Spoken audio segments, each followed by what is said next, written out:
Mic check, A, B, C, D, E, F, G, H, I, J, K, L, M, N, O, P. Mic check, A, B, C, D, E, F, G. You good?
Got everyone else? They coming? Okay. Well, good morning. It's nice to be back in Sumter County. I want to thank our FDOT Secretary Kevin Tebow for being here. We also have Senate President Simpson, Senator Baxley, Representative Hage. We have county commissioners in Sumter County. Also have Richard Corcoran, Department of Education. We've been doing a lot of stuff around the state recently, highlighting awards that we're providing for increasing economic development, infrastructure, job training, particularly skills-based education. We were in Hernando. We did $6 million for a new technical education component between the county, the school district, and Pasco Hernando State College. That's going to be credentialing people in really high-demand fields, which will be really, really significant.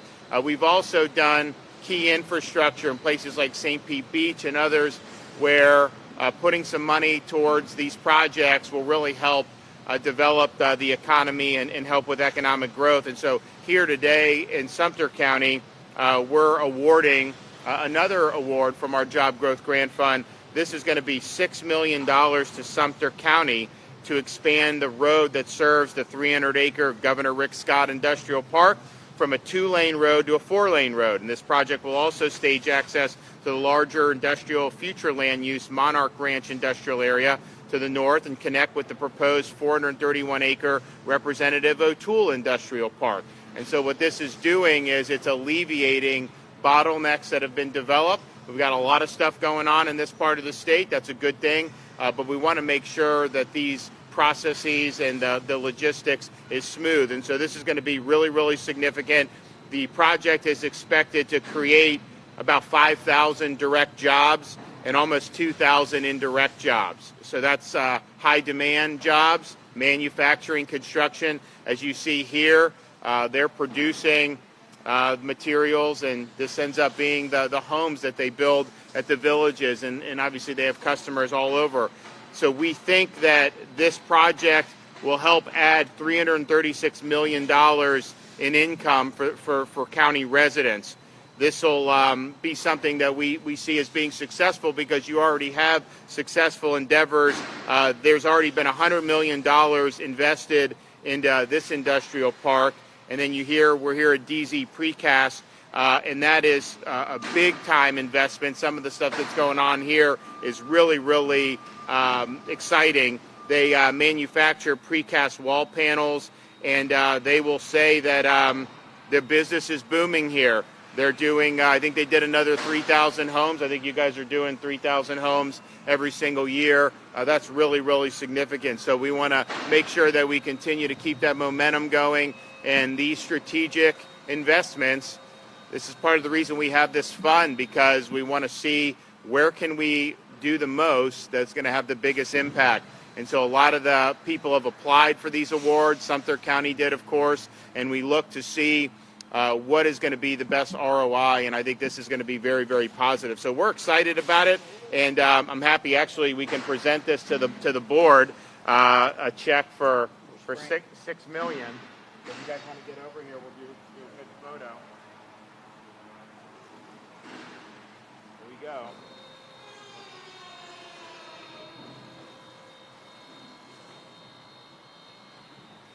Got it? All right, congratulations. Yeah, of course, of course.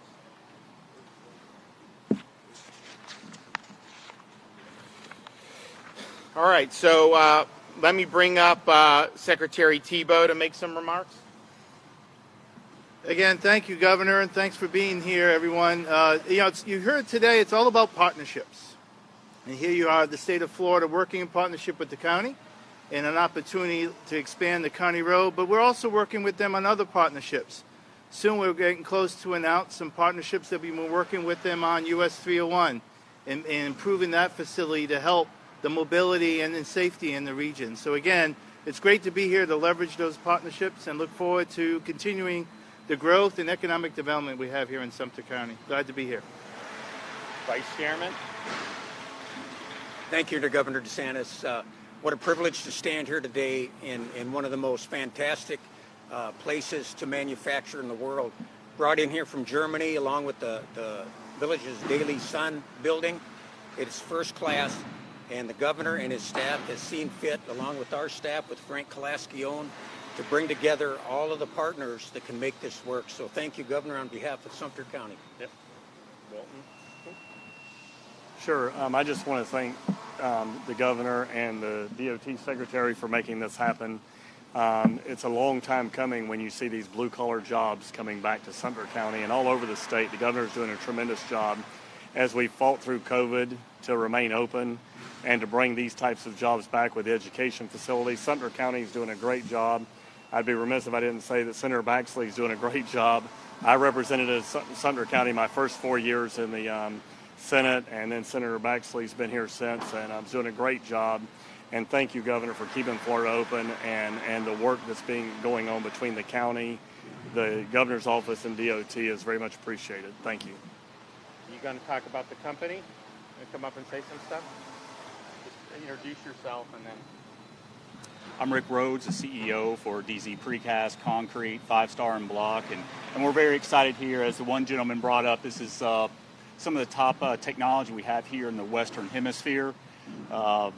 We have here, we're casting windows, technology, everything into the homes, and ultimately providing hundreds of jobs within this industrial park. And we're just very, very proud to be part of this. So thank you.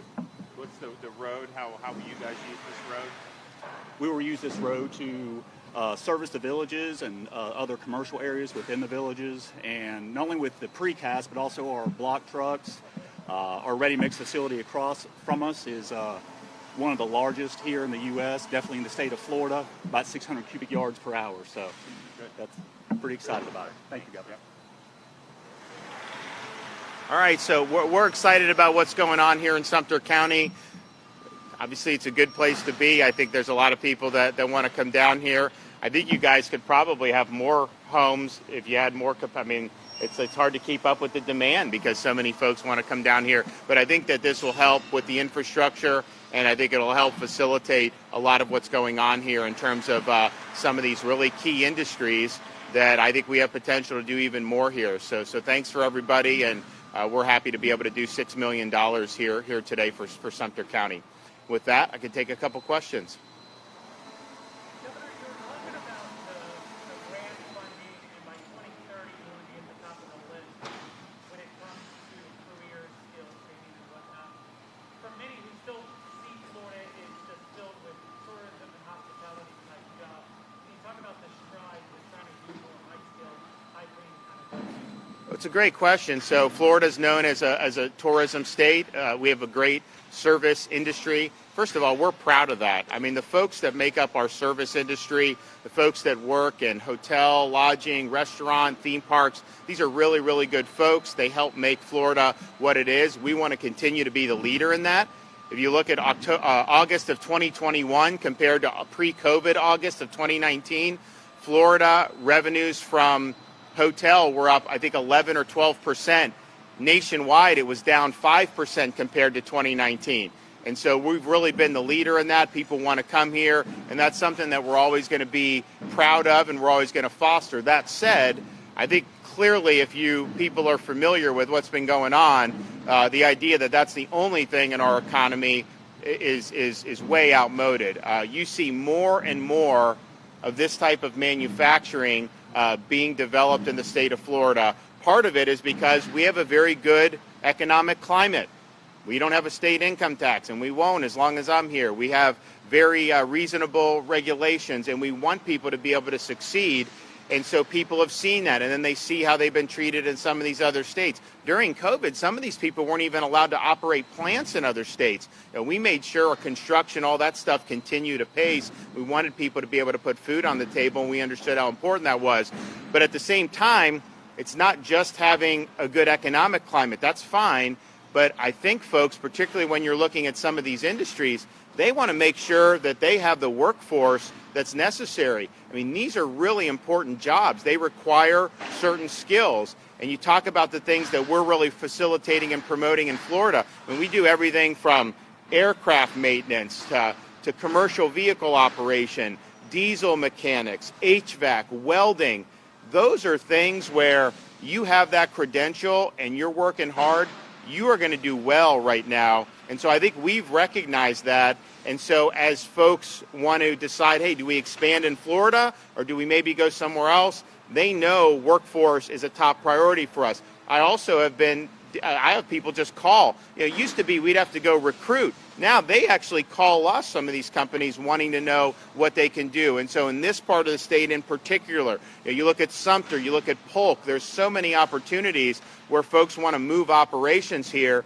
And so I think what we provide is a strong economic climate, very, very favorable, where we're not going to treat people poorly.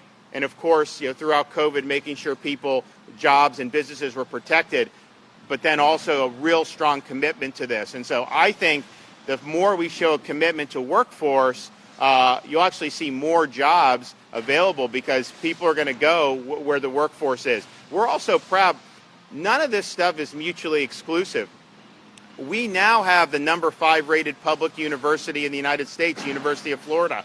We have the number 1 rated public education, higher education, period. 4 years, 5 years in a row by U.S. News and World Report. We're proud of that. We don't let them raise tuition, so it's actually affordable for folks. And we think that what's gone on there is great. And that's a great pathway for a lot of people. But we also look in my generation, the last 10, 20 years, you've had students go to very expensive colleges sometimes, go deep, deep into debt, and then end up with a degree, zombie studies, whatever they're offering in some of these things that just aren't really doing much. And so then they end up in jobs where they're effectively underemployed from what they thought that they would have. So we don't want people to go down that. So just know that there's a lot of different opportunities. There's a lot of ways you can be successful. And so we'll have students in high schools that will get credentials in some of these areas, but then they'll also be taking AP courses. They'll get admitted to colleges, and some of them will do that. Some of them will look to see, hey, I can make money now. And the thing is, you get electrical, some of these HVAC, you go in, you're making very good money for an 18 or 19-year-old for sure. But then a lot of these people, after 4 or 5 years, they're going into business for themselves, and they can do very, very well. So that's a commitment that we're going to continue to do. We're proud of our higher education, but we're also proud of our skills-based education because I think that that's a way that people can really succeed. And these jobs are in demand. And I think if our country was smart, we would be looking and learning from what's happened, particularly in recent time. You remember when COVID hit, a lot of our medical supplies are created in China. They're made in China and shipped here. Why would we want so many important things to us be at the whim of China on some of this stuff? I think there's a recognition that we need to reshore more of this stuff here in the United States. And to the extent we do that, there's going to be even more opportunities for folks to be able to do it. So if you look what's going on in space, they're making more stuff there. We just did a great announcement. They're going to have the largest satellite manufacturer in the world is going to be on the space coast of Florida. That's really, really exciting. You look at some of the things we were doing in the Panhandle, all the different credentials that they're providing in all these key areas. You know, that is both servicing existing needs, but I think it's also attracting, it's going to attract more investment to the state of Florida. So I think it's a win-win all around. All right, we will see you guys later. Thank you. All right.